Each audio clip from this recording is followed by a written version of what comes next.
We should be live. Hello and welcome to the No One Asked You podcast. Today we are discussing The Dragonbone Chair by Tad Williams. I picked up this book because I am a big Game of Thrones fan, and I, like many other Game of Thrones fans, lament that it has taken so long for Winds of Winter to come out. And so I suppose a part of me was hoping that I might be able to glean some insight into what might happen in the future books from the Dragonbone Chair, since it is said to have inspired George R.R. Martin to write the book.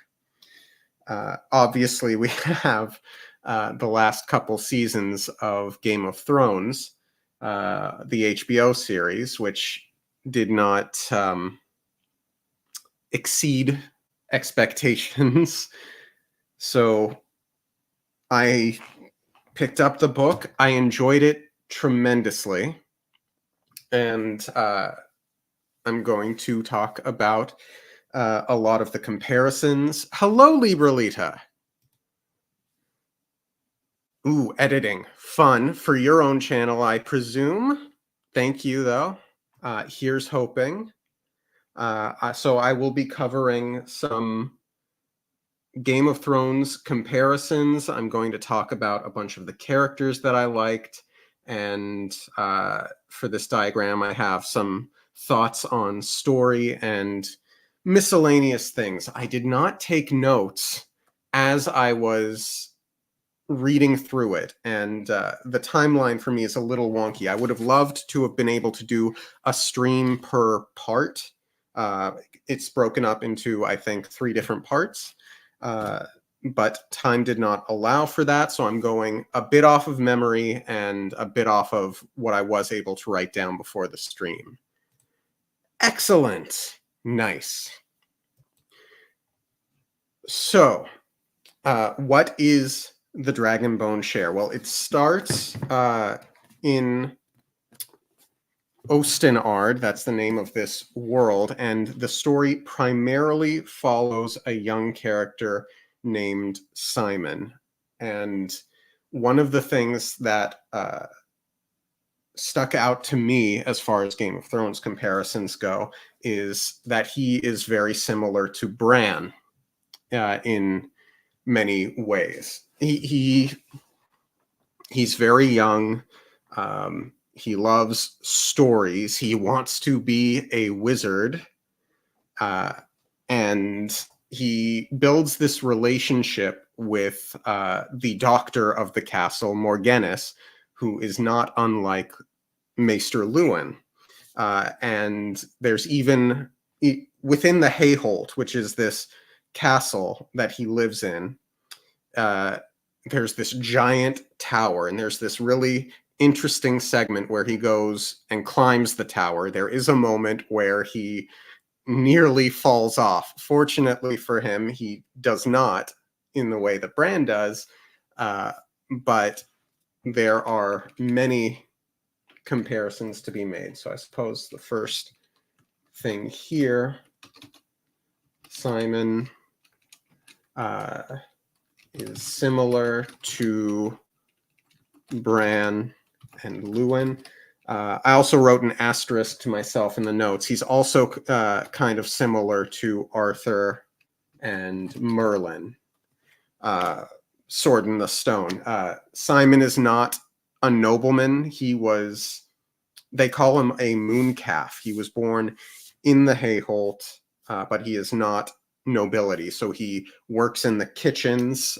There's this sort of adversarial relationship with a character called Rachel the Dragon, who is a very stern character in charge of cooking and keeping everything neat and tidy around the castle. So we've got Simon, and he is, as I've said, the hero. And this book is the hero's journey to a T. You can really call out the inciting incident, the crossing the threshold. There's this the wizened mentor. There's this area where he's saved by the goddess. One of the great things about this book is there's some guide to pronunciation. He's saved by the goddess Jaloy. She's not a goddess, she's more of a druid. But for the purposes of comparing it to the hero's journey, she fills that role. Morghennis is the wizened mentor. So Simon is very interesting. He's about 15 or so when the story starts. He is very ADHD. He doesn't like to work. He likes to go off and play. He's a young boy. He develops a crush on one of the other girls in the castle, and it is wonderfully awkward in a wonderful way. It's a little cringe. He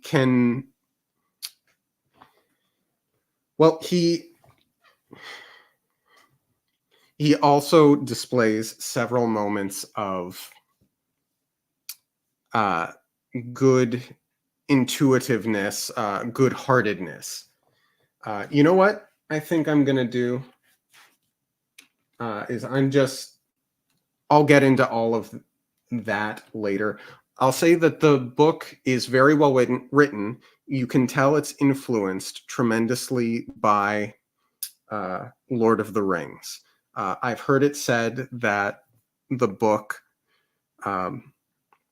sort of bridges the gap between the old school fantasy of Lord of the Rings and the newer generation of fantasy from the likes of George R.R. Martin. You know, until your Discord message, I didn't connect that Joshua and Jamie both lost a hand. Yes. So, you know what? Let me do that one now. So in one of the earlier drafts of Game of Thrones, George R.R. Martin said that he had intended for Jamie to take the throne at one point.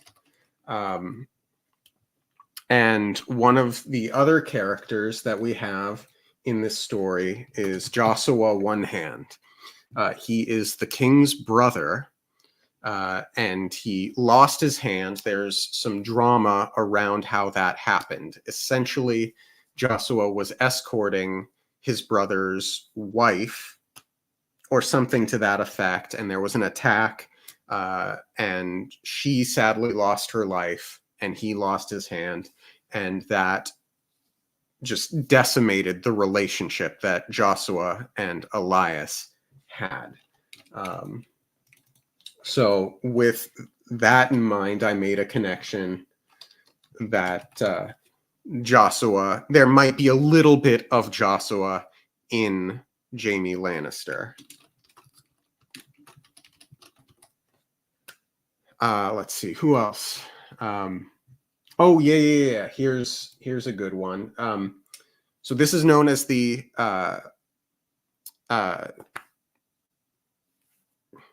what's the Memory, Sorrow, and Thorn series. So Memory, Sorrow, and Thorn are 3 swords. And one of them, Miniar, which is the memory sword,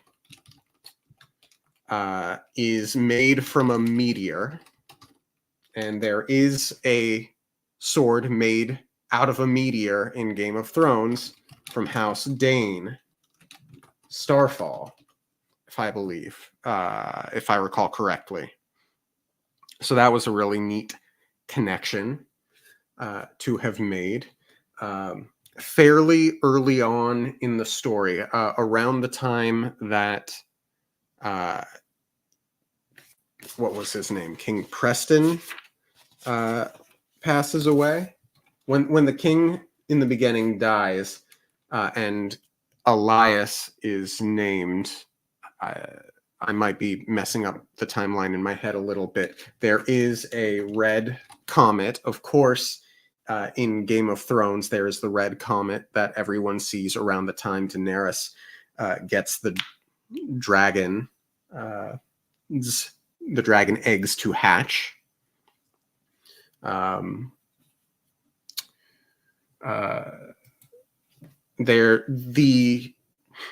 There's an impressive throne in both series. The Dragonbone Chair, obviously, it's the title, and the Iron Throne. What was really interesting to me about the Dragonbone Chair, though, is that it is in a room that is surrounded by past kings. Now, as they're described, this might be a little bit of a reach for me, but they reminded me of the statues in the Winterfell crypts. There's this point where Simon has snuck into this room, and he interacts with the statues in such a way that makes me think again of Bran, and when he goes down there, and what we are to expect from Jon potentially going down there in the future, where they say that a dragon will be born or something to that effect. Both stories have vivid use of dreams to communicate ideas, prophecy. In the case of Dragonbone Chair, it is literal communication. There's like this dream path. To compare it to, I think, World of Warcraft, there's a thing called the Emerald Sea. I think there were like a bunch of green dragons that used to exist in this waking dream, so to speak. So Simon dreams tremendously. Now, something that I really liked about this is the characters are smart enough to interpret their dreams. In Game of Thrones, all of these characters have dreams, but they don't usually comment on them. Bran is really the only one that seems to think about his dreams in that way. I know Daenerys dreams and others, but they don't look to the dreams for what they mean quite in the way that they do in this one. Let's see. Use of weather I wrote down. Right. So in Game of Thrones, the seasons are out of whack, for lack of a better phrase. You get very long summers and you get years-long winters. Winter is coming. And spurned on by the Norns and this Ineluki character, after the first king passes away, the world experiences, Ostenard experiences an exceptionally long drought, which causes a handful of issues, unsettlement among the peasantry, while King Elias is off hosting tourneys and what have you. But once that stage of the story is over, we get an unseasonable winter, except it's not winter. It's like it's winter, but it's happening in spring when it's not supposed to be. So the magic users are definitely messing with the weather. So you can get that in both Game of Thrones and the Dragonbone Chair, which is neat. A small little thing, King Elias's hand, the hand of the king, is named Goothwolf. Hello, Bimo. Winter has... What? Winter has come instead of coming? Sure, you can also get that in the Wheel of Time. Excellent. I have not yet read the Wheel of Time. I will eventually, to be certain.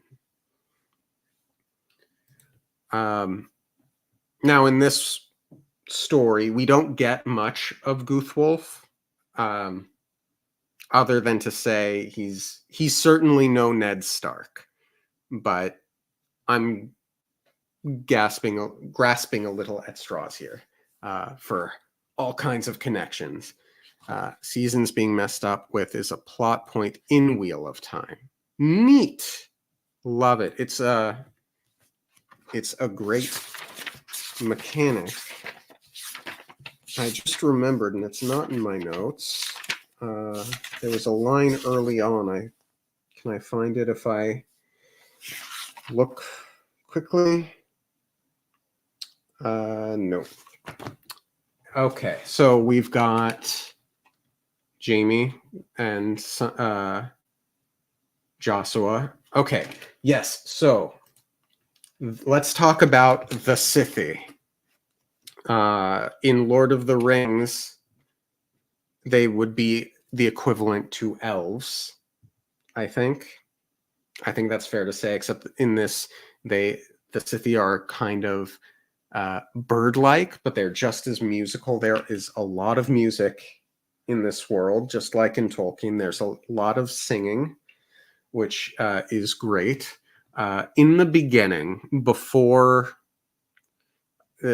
Simon ultimately goes off on his adventure, the Scythe are fairy tales. They are an ancient race that the Rimmersmen sort of eventually fought off. I'll have to sit this one out because of the hour, but I'll definitely listen to this one tomorrow. Have a good stream. Childs of the Forest are just Scythe, by the way. Yes. Yes, they are. Cool. Have a wonderful night, Glidus. Thanks for sticking around while you could. It is tremendously appreciated. And yeah, so the Scythe are the green men. There's this one point where Simon and the rest of the castle workers seem to be having some weird, shared, trippy dream that involve him potentially drowning or feeling like he's drowning or something like that. And Isgrimnur, who is this wonderful character, I'll talk about him later, one of my favorites, wakes Simon up because he's looking for another character, and Isgrimnur notes that there's a little picture of a figure with antlers for a head. And in Game of Thrones, there are the green men and there are the antler men. So there's definitely some inspiration being taken there. Also worth noting, as the story goes on, you more or less learn that the king of the Scythe, Inaluki, essentially he reigned over the fall of the Hayholt and the end of the Scythe, ostensibly, and he built he learned the ways of iron. This all connects to Game of Thrones a little bit. The Scythe were allergic to iron. It made them sick. It killed them off. Not unlike how the first men, if I remember the Game of Thrones mythos well enough, the first men came with iron and fought off the green men, or something to that effect. So Inaluki learns some secrets about iron, and he makes this weird nature plus iron sword, which I believe is sorrow. But it's evil. It is very evil. And Inaluki becomes this demon, essentially.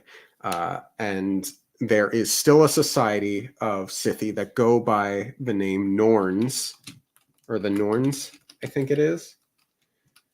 And there are parallels to be made there to the green, not to the green, to the White Walkers. I too like evil swords. Alone with me. Hi, Miss Sparkles. How's it going? Thanks for showing up. I am well, thank you. Very, very excited to be talking. I'm not alone anymore.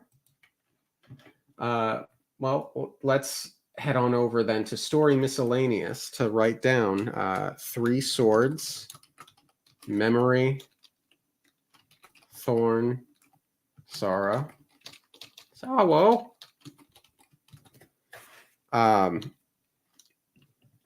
We are talking about the Dragonbone Chair and some of the parallels to Game of Thrones. Apparently, the Dragonbone Chair was a book that inspired Game of Thrones. So I went ahead and read it, and there are certainly a lot of interesting connections to see. So the latter half of this book involves Simon on a quest to find Thorn.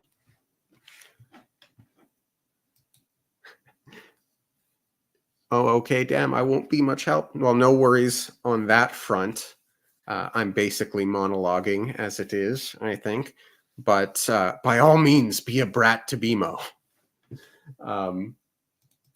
And spoiler alert, because I'm just going to discuss the whole book. He gets Thorn by the end of it, and it's really neat because he finds it under the Uden tree, which there's a comparison to be made between Uden and, well, Odin.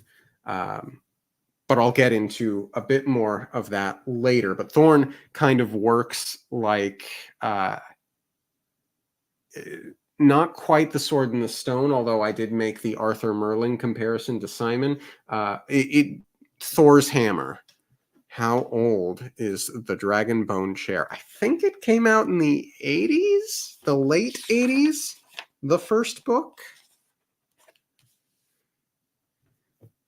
I believe that's around the time it came out. Yes. So anyway, Thorn is like Mjolnir. And then Elias does some dark voodoo spells with a priest. Okay, we can talk about him, but Elias gets sorrow. And then we still have to find memory. Miniar. Sort of Conan-esque. Yes.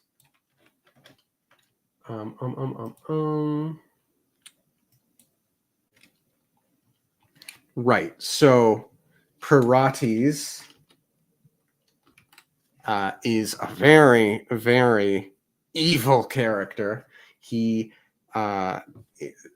is essentially a priest or cleric who advises Elias. You get for a Lord of the Rings reference, you get a lot of Wormtongue in this character, except that he is bald and he wears very bright red. So I made a connection in part with Varys and with Melisandre, and instantly thought Wormtongue. Yes, except Well, I don't even know that I want to say that he he's competent. I think he's a bit more competent than Wormtongue is, but there are moments where it becomes clear that he's not quite as in control as you might believe him to be. He certainly still answers to greater powers. Let's see. This one's a little bit of a stretch, but there is a scene early on where Simon eavesdrops on a conversation with Elias and Joshua, which reminded me of the scene in which Arya is sneaking through the Red Keep and he spies on Varys and Illyrio.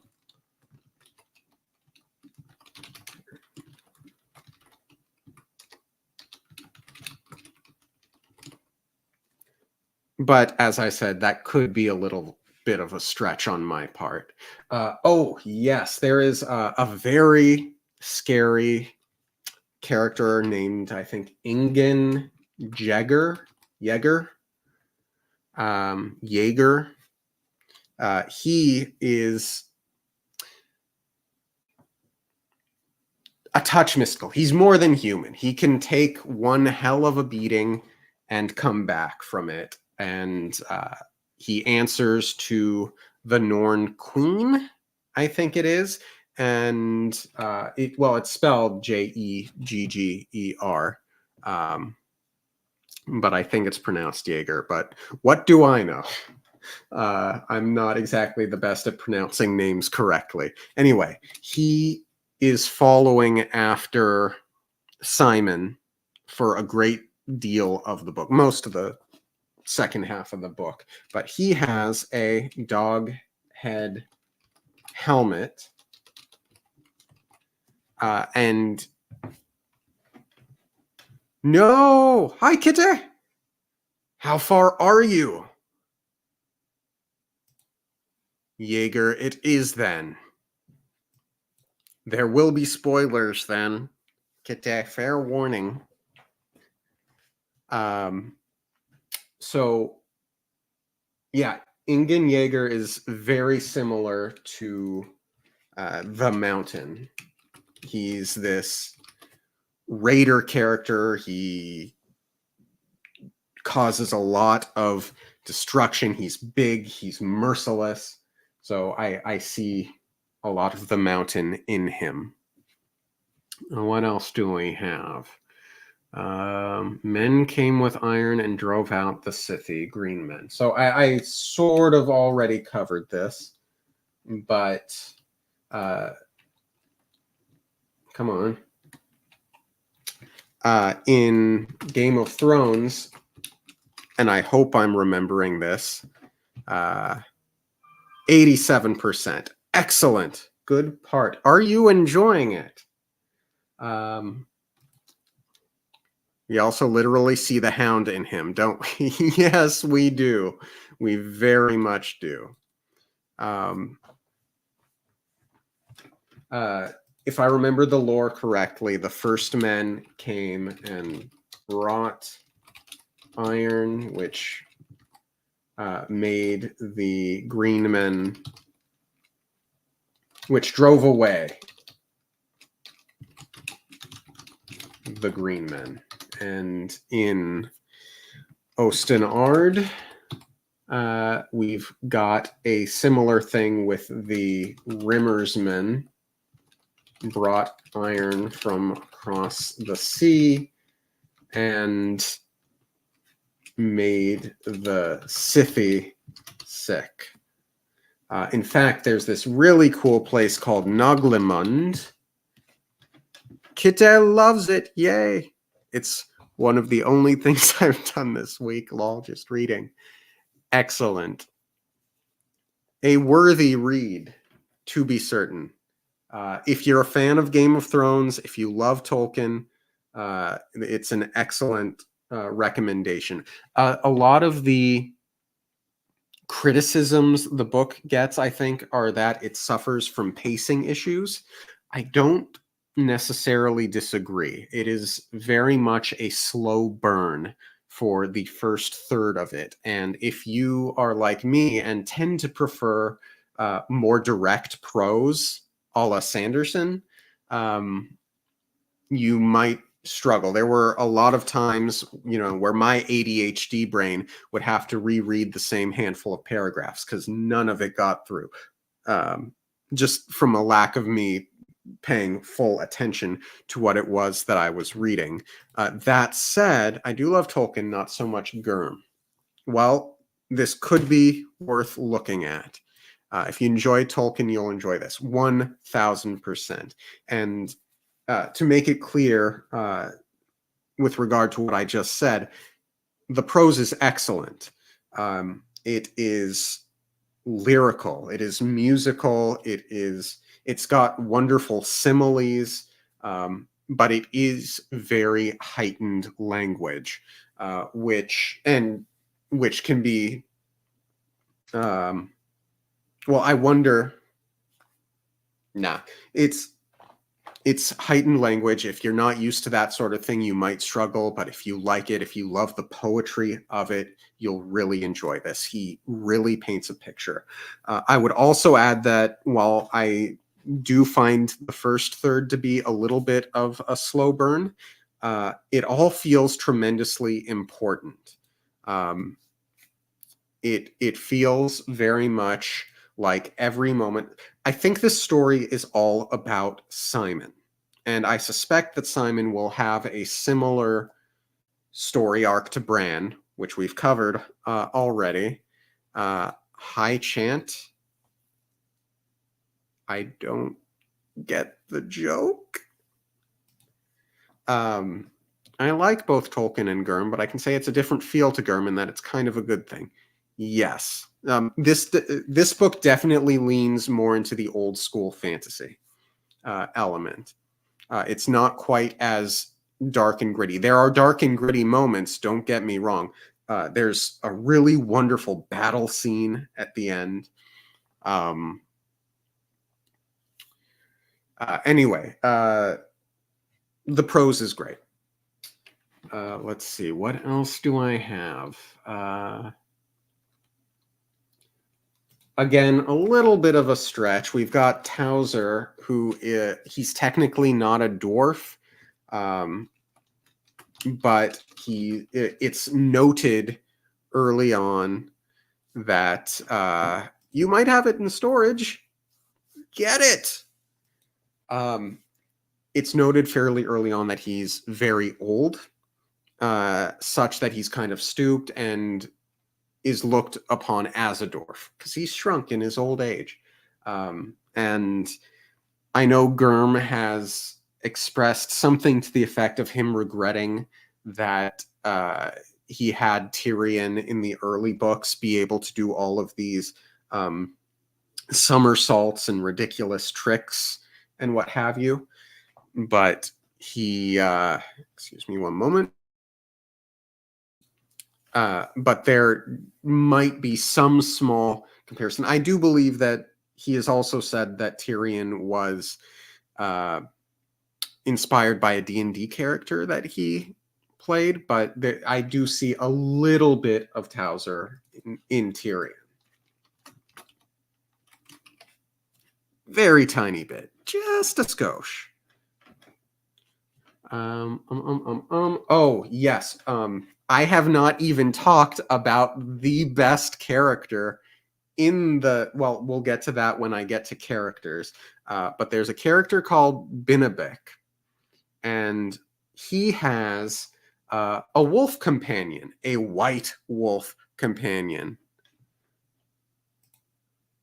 Oops, I didn't mean but there. I meant and. And it's not simple either. I love it. He's the OG. Yes. So Kantaka is the OG white wolf. Gray and white. Which not dissimilar to Ghost.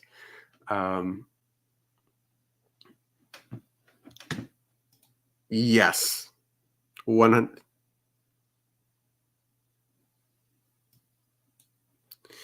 And then, let's see, there's a moment where the Scythe takes out a magic mirror. There's a character called Jiriki. Let's see.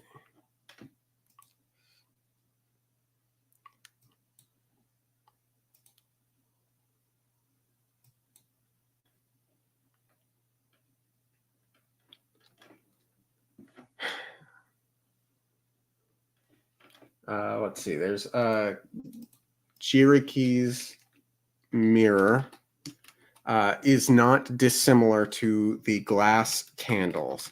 So there's very little information in Game of Thrones with regard to how they came up with these names is beyond me. Yeah, there are quite a lot of interesting names. Let me see.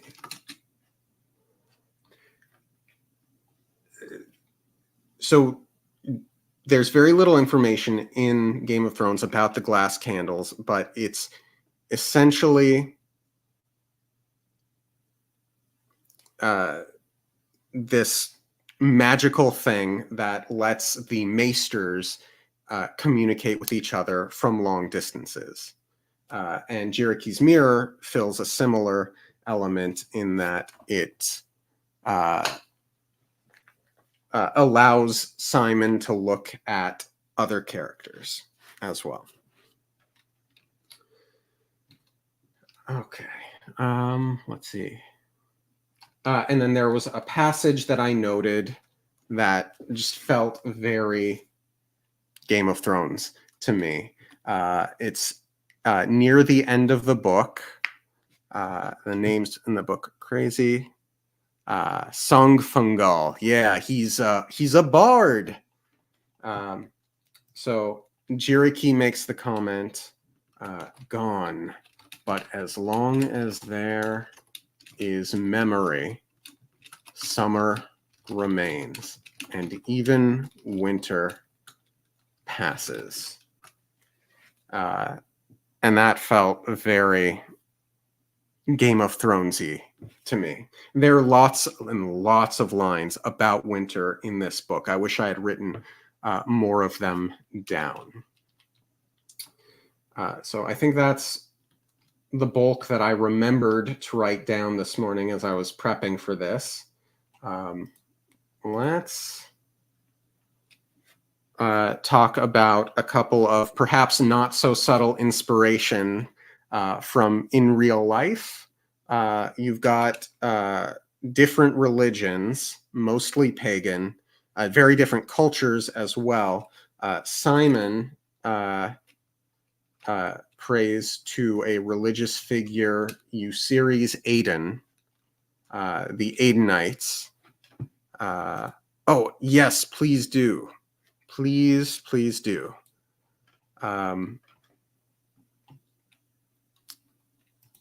And this is definitely Christianity.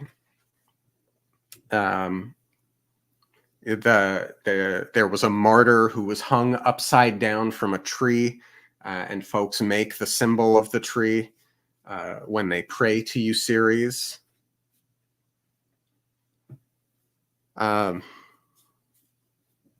Would you like me to send you a link, Kite? You're more than welcome to come on if you'd like to. There is Celtic, Norse, and Latin influences. The Rimmersmen, I think, are the Celts. Or are the Rimmersmen the Norse, and the Hernikiri are the Celts? I don't recall off the top of my head. And the Nabans are Latin. The mother of the Messiah guy is also worshipped. Yes. And along with some of those Norse influences. You get, where did I? Drawer, which is essentially Thor. And I think I mentioned this earlier, but at one point, Simon, Loken, you've got Udun and the Udun tree, which is Odin, effectively Odin. Let's see, story miscellaneous.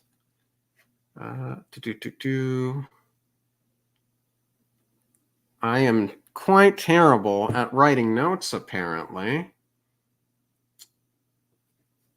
Udin, one eye, yep. Let's see.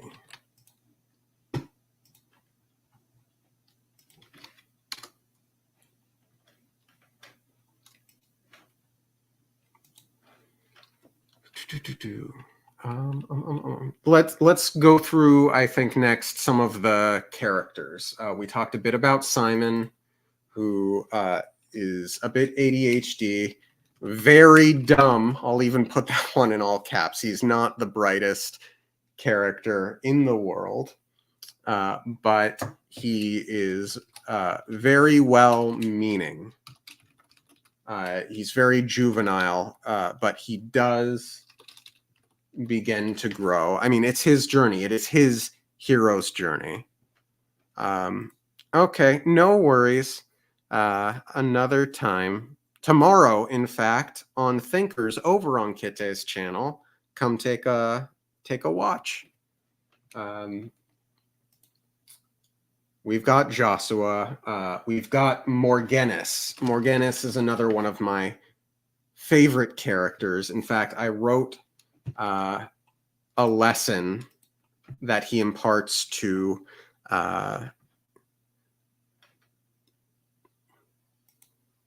he's starting to get better. Last time we spoke, I was frustrated with him. He's grown. Yes.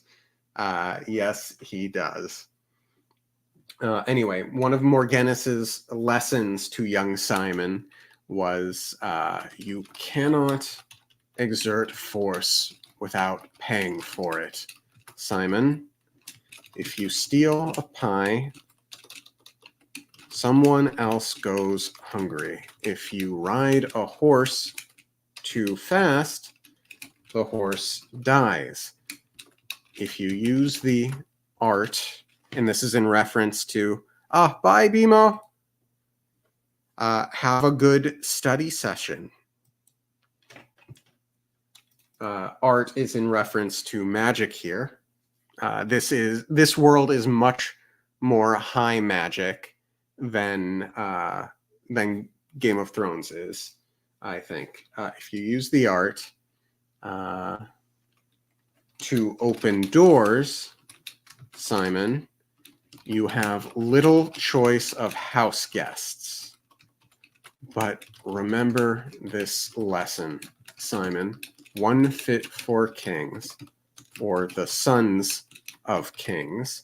And then I have to ask myself, whoa, because we don't know who Simon's father is. And there's a bit of mystery. It almost makes me wonder if it would be cliche for him to end up being the king's bastard son, but it could be. And cliches aren't inherently bad by any means. But I have not read book 2 or 3, so I'm looking to see that mystery develop. Or the Sons of Kings.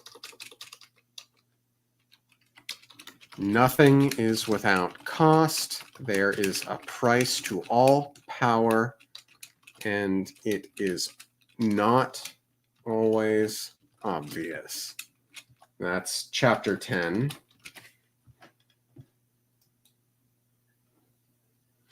Yes. So Morghenus is the wizened mentor, and he leaves a tremendous mark on Simon and the world. I really liked, so for the first third of the book, he himself is working on a book as well about the life of King Prester John, and at the point when Morghenus and Simon have to part, Morghenus essentially sacrifices himself to save both Joshua and Simon. He hands Simon this book, which plays a pivotal role, and I really, really enjoyed that. There are several scenes where Simon pulls out the book and he reads it, and he's trying to, I suppose you could say, connect with Morghenus once more, but because he's not the brightest cookie in the tool shed, he struggles to understand the writing. And it's really done effectively, in my opinion. We've got Elias, who is the king. So I love Instructions to Life book from the old days. They're fun. I collect books. I love books. Yes, me too. In fact, I was reorganizing my bookshelf today. I'm preparing for a move, and I'm going over which books I'm bringing with me and which books I'm leaving where I currently am. So Elias is a really interesting character. There was one particular point at which he had a POV with Miriamel, and let's see, I didn't write down the page number, but he's not the greatest guy in the world, and he's obviously being manipulated, and there's dark magics at work making him perpetually sorrowful because he has the sword sorrow.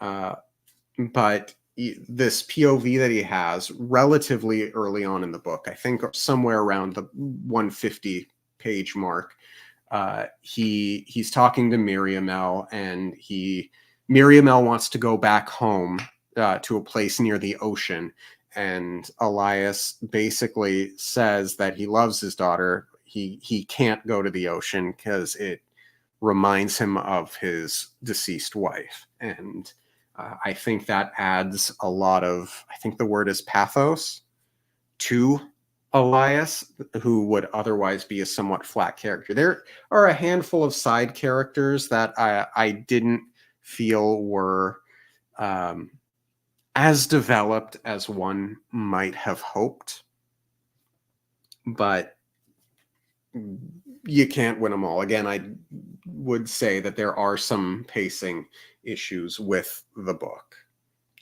and that is a consequence. Anyway, he's the king. We've got Towser. We've talked about him. Pirates, talked about him. Pirates has a literal kick the dog moment relatively early on. Simon is serving drinks at dinner, and one of the dinner guests has this little dog that starts following Simon around, and Simon goes and fills up the drinks at the king's table, and the dog follows him, and Pirates looks down at the dog and then looks at Simon, and he just bashes the poor thing's head in, essentially. And this shocks Simon, and it is so effective at really, really making you hate this priest. Very much so. And he's the one that essentially orchestrates the magic ritual that gets Elias sorrow. And there's this point where he breaks its back first. Yes. And so it's their suffering. Anyway, he facilitates this ritual to get Elias sorrow. And there's this point where he's distracted by, presumably by Simon, who's hiding off in the distance. Simon, who has just undergone this very harrowing crossing of the threshold, where he's traversing the dark secret tunnels beneath the Hayhold. And he gets out and he happens to witness the ritual. And Parates has this moment where he's distracted and looks all confused and helpless in sort of a way. So he's nothing good. For him, he's a horrible red priest man. Yes. Okay. Let's see. We've got Isgrimnur, who is a very likable character. He spends so Elias is essentially doing his best to make things not well in the kingdom. And Isgrimnur is sort of stuck at the Hayhold at the king's request, and he's left his son, I'm blanking on the name, Esor, or something to that effect, in charge of his homeland, his home castle and territory. And similar to how in Game of Thrones, the wildlings start to notice the White Walkers, and news of the White Walkers keep leaking southward. The North is experiencing these strange, scary, mythical creatures, the Buken, and these white foxes traveling. And of course, there's this food issue. There was this drought. So Isgrimnur basically keeps like begging the king to let him go home and fix the issues. But Elias just doesn't. And he was relatively close friends with Elias's father, the previous king. So you get a lot of love from him for the old king, and so much sorrow that the kingdom is not doing as well as one might have hoped. And he is ultimately a very likable character. Then you've got Binabik and Kantaka. So after Simon escapes from the Hayhold, and since I haven't said it yet, essentially what happens is Parates kidnaps Joshua, who is the king's brother, and Parates intends to use Joshua to sacrifice him in the ritual for sorrow. But Simon finds him and frees him with Morgana's help. And the two of them, Simon and Joshua, separately escape. So Simon makes it out of the Hayhold into the Old Heart Forest, where he rescues a Scythe from a huntsman. And for doing so, he gets a white arrow, and there's a lot of chaos, but ultimately he's rescued by Binabik, the troll.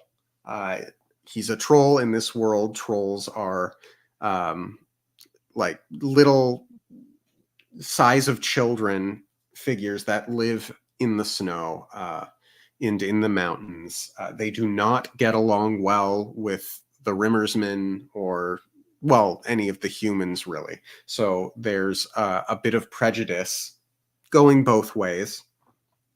But Binabik is a very, very wise character, and he helps Simon, and it's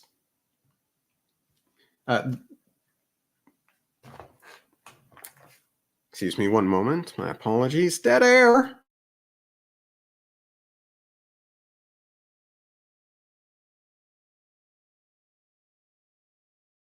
And I'm back. Anyway, he helps guide him and is very likable. So let's see. So as Simon and Binnabic are traveling, welcome back. As Simon and Binnabic are traveling the Old Heart, they bump into this character with 3 names. Simon knows the character as Malachias, who was this character that was spying on him, essentially, back in the Hayhold. But it turns out that Malachias is a girl named Maria. And there are a handful of things in this book that I felt were telegraphed very blatantly. So essentially, the reveal regarding Maria is that she is, in fact, the Princess Miriamel. I felt that was very obvious from the moment we found out Malachias was a girl. Nevertheless, there is a budding love story between Simon and Miriamel. I'm excited to see where that will go. Anyway, so Binnabic, Simon, Miriamel, Kantaka, and an injured girl as well, who ends up getting left where they go, make their way to this druid, Jaloi. It's spelled like that, but there is, at the very back of the book, yeah, I didn't see the girl thing coming, but the second I knew she was a girl, I knew she was actually Miriamel.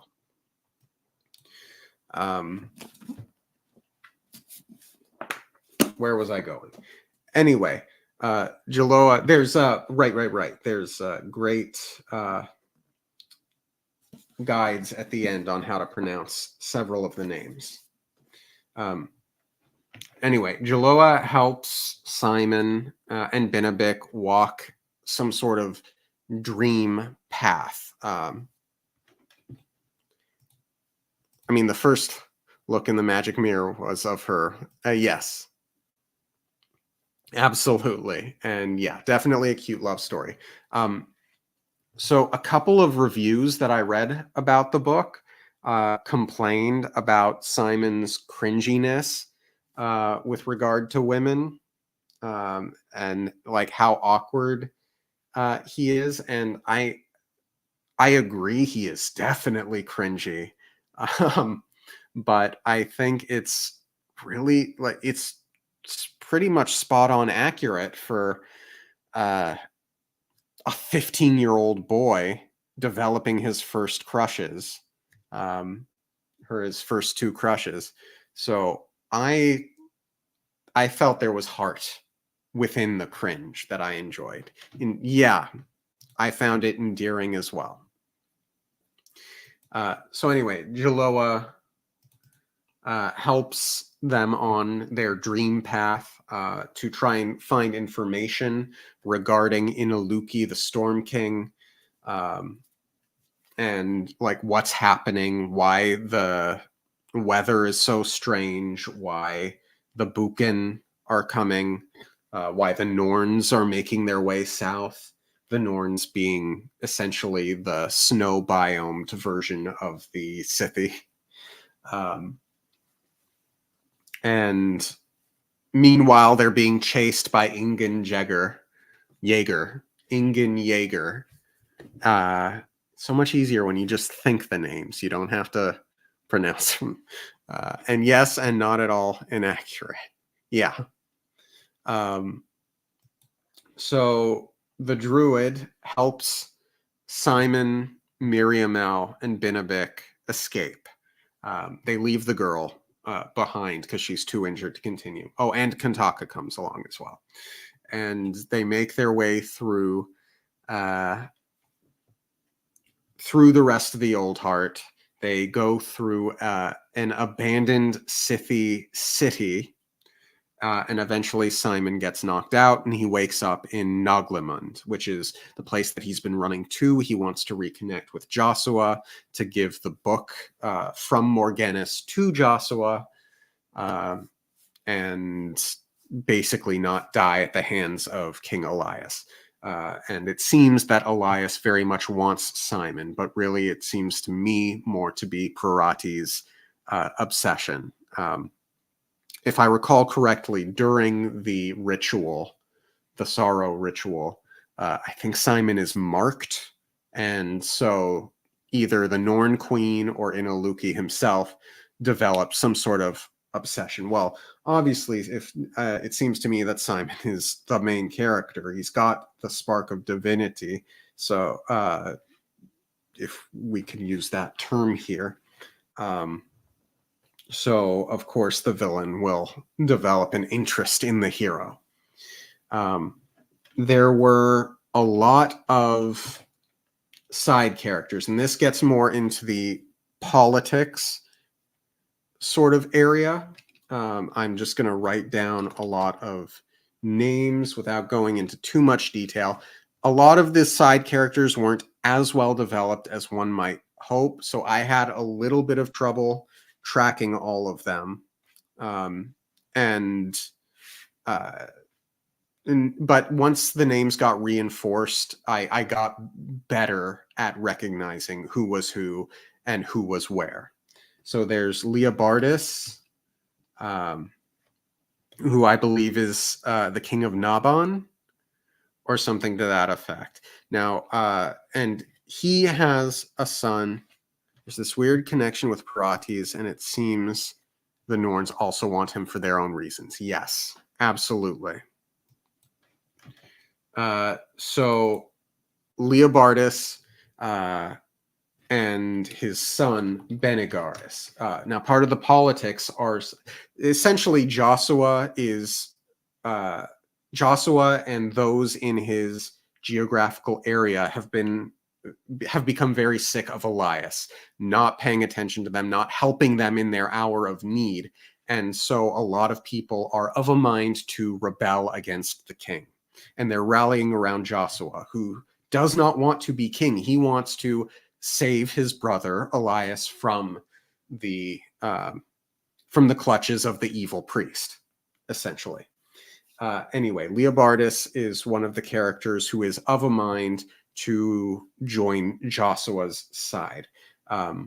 Ultimately, and I don't know if you've gotten to this part, Kite, so fair warning regarding a twist. Benegaris commits patricide and kills Leobardus. Great, you have. Wonderful. Benegaris betrays Leobardus. He kills his father in an attempt to lure Joshua and some forces outside of Noglamund. Again, I saw this coming a mile away. It was fairly clear that Leobardus was pro-Joshua and Benegaris was pro-Elias. I was sad when it did too as well. So Tad Williams did a really wonderful job of, particularly at the end there, of making Leobardus a likable character. He listens to Benegaris because he knows that Benegaris will be in charge one day and wants to give him an opportunity to do well. Leobardus doesn't like Benegaris's friends, but he's respectful toward them.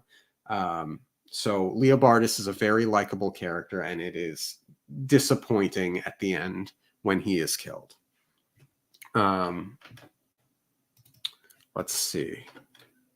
Who else do I have written? There's Nessalanta, Antippa, Lecter, Veligis, Dinavan. Eolair is Leobardus being so happy his son is on good terms with him.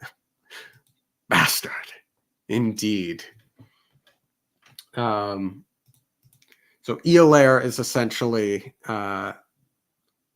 if I remember it correctly, Leobardus's representative in Noglamund. And he's not unlikable. And then there's Gwithin and Maegwyn. Maegwyn's another POV that you come to like quite a lot. Don't know that I have too much to say on her. There's Yarnaga. So something that you learn as the story goes on is that Morghennis was a part of something called, what was it? The Order of the Scroll. He's part of a secret society that knows the secret history of Osten-Ard. Yes, so Maegwyn is the only one left to lead her house. Unfortunately. Very sad for her. So there's this secret scroll society that knows the secret history of Osten-Ard, and they've basically been on alert for the rise of Ineluki again. And there are, I think, what was it, like 6 members? Oh, yeah, that part. Okay, I know exactly where you are. The escape, right? So we get a really... So Yarnaga is one of the members of the Order of the Scroll. And he seems to have some knowledge of when and how he's going to die. And he makes his way to Noglamund, where we get a Council of Elrond scene, effectively, where he just starts dropping all of this lore on Joshua and the rest of the noblemen who have come to discuss what they're going to do about Elias. And he's a very likable character. He ends up poring over Morghennis's book, trying to figure out the secrets therein, because he's confident that Morghennis has written secrets in there, but he can't quite figure them out. Yeah. Anyway, Yarnaga's likable. He has a big beard that he tucks into his belt. There's Cadric. So he's a swindler monk. Again, one of the things that you know is telegraphed 1,000 miles away. At least it was for me. There's this point where Simon leaves the Hayholt briefly. Lots of long beards and belts. Absolutely. So Simon leaves the Hayholt for a day to go to the market and pick some stuff up for Rachel the dragon. And he meets this monk who's very nice and kind to him. And then when he goes to actually buy the stuff, his coin purse is mysteriously vanished. Who could have done that, I wonder? So later on, after he escapes from the Hayholt, he bumps into Cadric, and it becomes known that Cadric's the one that stole it. I don't think, given where you're at, I have much spoilers. You by now he's traveling, right? Please tell me before I say more. Anyway, there's a mystery with Cadric later on that isn't answered by the end of the book that I'm fairly confident will be answered eventually. Giornoth, essentially, he's now with Miriamel. Okay, yes. So he's essentially, Miriamel makes it to Noglamund with Simon. He's got to pass with that knight they found dying. Yes. So they find a dying knight, Miriamel and Cadric, who are making their way to Nabon, I believe, because Miriamel wants to convince Nabon to help Joshua to help in order to help save Elias. And the dying knight notices Cadric and calls him by some name, and Cadric looks awkward, and then the knight dies. So, if Cadric isn't the name that the knight called him, I'll be very surprised. Anyway, Diornoth sort of becomes Joshua's right hand. Pardon the joke, because Joshua's one-handed. Anyway, Diornoth becomes a very likable character just by virtue of we get more of him and his POV. Who'd have thunk that the more character POVs you get, or the more time you spend with a character, the more you like them. Anyway, he means well. We talked about Inaluki and the Norns. So essentially, when it comes out, thanks to Yarnaga and thanks to Morghenus's book, that there are 3 magical swords at play: Memory, Sorrow, and Thorn. They think they have a lead on where Thorn is, and Binabik is tasked along with a handful of other folks, among them Haston, Grimrick, and Sluttig, are all sent north. And because Binabik was tasked with protecting Simon, Simon goes along as well. And Simon also goes in part because he wants to impress Miriamel. So they go into the mountains to find the sword, Thorn. And then the battle happens. They look for it. You know what? I've been going for about an hour and 15 minutes. This journey from Miriam. And well, anyway, I won't spoil the ending for you, Kite, but I think that's about all I've got. Suffice it to say, I enjoyed the book. I see a lot of connections from Tolkien to Williams, and then from Williams to George R.R. Martin. That was a fascinating thing to behold. I did get the second book. I'm not sure that I will continue with it, at least for the time being. We'll see. I might. But yeah, thank you all for tuning in. I tremendously appreciate everyone who came out. Thank you all so much. Have a wonderful week, and I'll see you next time. Okay, thanks. Bye.